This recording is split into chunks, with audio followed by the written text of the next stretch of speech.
KBC में करोड़पति पति।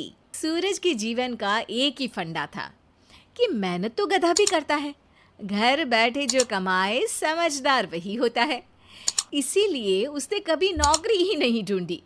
इस बात से हालांकि उसकी पत्नी शिखा बिल्कुल भी अग्री नहीं करती थी, पर फिर भी सूरज को समझाना बेकार था। टीवी में कैसे बनोगे करोड़पति का ऐड देखकर उसे लगा कि बस अब तो घर बैठे ही वो करोड़पति बन सकता है, और उसके पीछे उसने अपने सारे सोर्सेस एक्टिव कर दिए। 2 हफ्ते में उसके कलीग के साले के पड़ोसी के बेटे का सोर्स निकलता है जो कि उसे शो में पहुंचा सकता है, और सूरज उससे मिलने चला जाता है।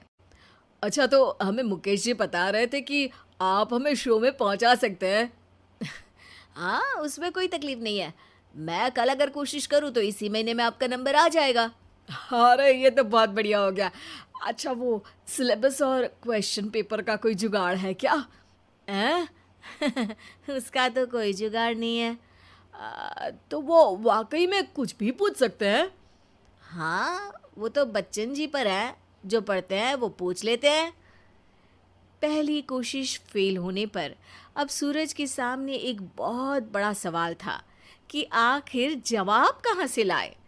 तब शिखा ने एक सजेशन दिया, क्यों ना सूरज अपने चचेरे भाई सुमित से मदद मांगे, जो कि यूपीएससी की तैयारी कर रहा था।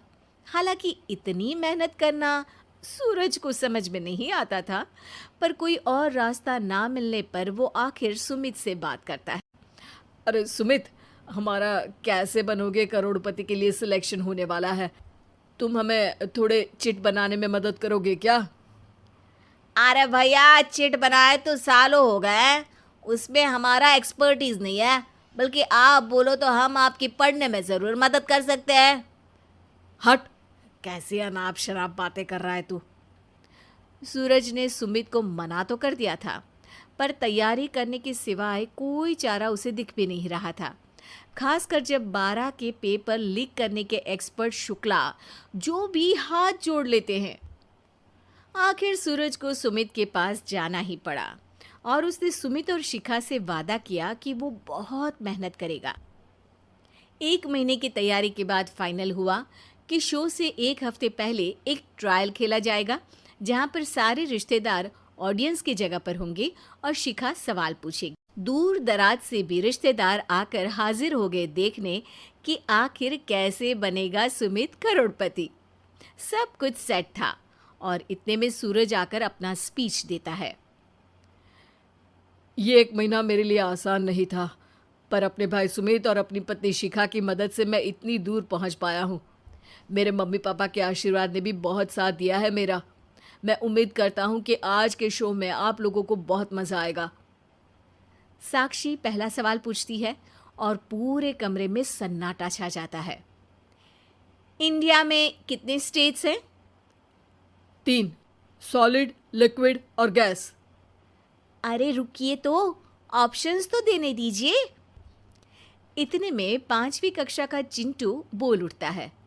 अरे क्या मामा, आप तो पहले सवाल पर ही आउट हो गए। अरे बेटा, पहला सवाल तो ट्रायल होता है ना।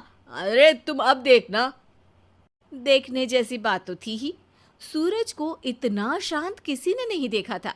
कभी कभी तो लगता था मानो सूरज आंख खोलकर ही सो गया हो। मामा जल्दी करो प्लीज, कल सुबह पनवेल भी तो निकलना है। अरे हट, कंसंट्रेट करने दे मुझे। 3 सवाल में 3 लाइफलाइन खत्म हो चुकी थी, और अब चौथे सवाल पर भी सूरज का मौन नहीं टूटा। पर सूरज अभी भी हार मानने को तैयार नहीं था। उधर हर कोई सूरज को छोड़ सुमित को देख रहे थे। आखिर सुमित ने ही तो पढ़ाया था सूरज को।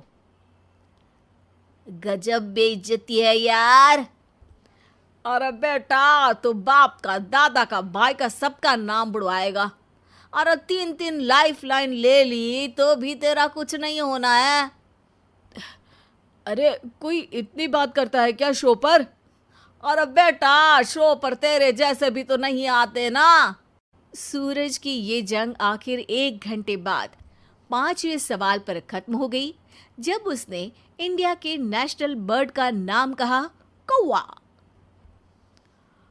अरे बेटा, मजा तो बहुत आया, बस थोड़ा टाइम पर खत्म होता तो आनंद भी आ जाता। ताने बारिश के बूंदों की तरह बरस रहे थे और सूरज को भी समझ आ रहा था कि ये करोड़पति बनना शायद उसके बस के बाहर की बात है। पर वो आखिर ये बात मान कैसे लेता? वो सख्त लौंडा जो ठहरा, उसने सोचा कि बेइज्जती तो हो ही चुकी है, पर अगर मैं हार नहीं मानूं तो शायद कुछ हो सकता है। शिखा, तुम देखना, असली शो में आग लगा दूंगा, आग। करोड़पति बनूंगा मैं। हाँ, सब्जियां खत्म हो गई है घर पे, ले आओ। पहले पति बन जाओ, फिर करोड़पति बनना। अरे गजब बेइज्जती है यार। बेटा, अभी तो घर पर ही हुई है, 1 हफ्ते में तो तुम देश के सामने करवा कर आओगे। वैसे जब टीवी पर जाओ ना तो बस अपने मम्मी का ही नाम लेना, ठीक है? कोई पूछे तो बोलना कि पापा नहीं है मेरे। अरे पढ़ाई की, पेपर निकलवाए, इतने सारे लोगों को खाना खिलवाया, क्या फ़र्क पड़ा?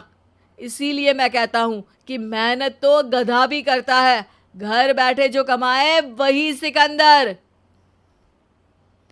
लेकिन मामा, गधे भी जानते हैं कि हमारा राष्ट्रीय पक्षी मोर है।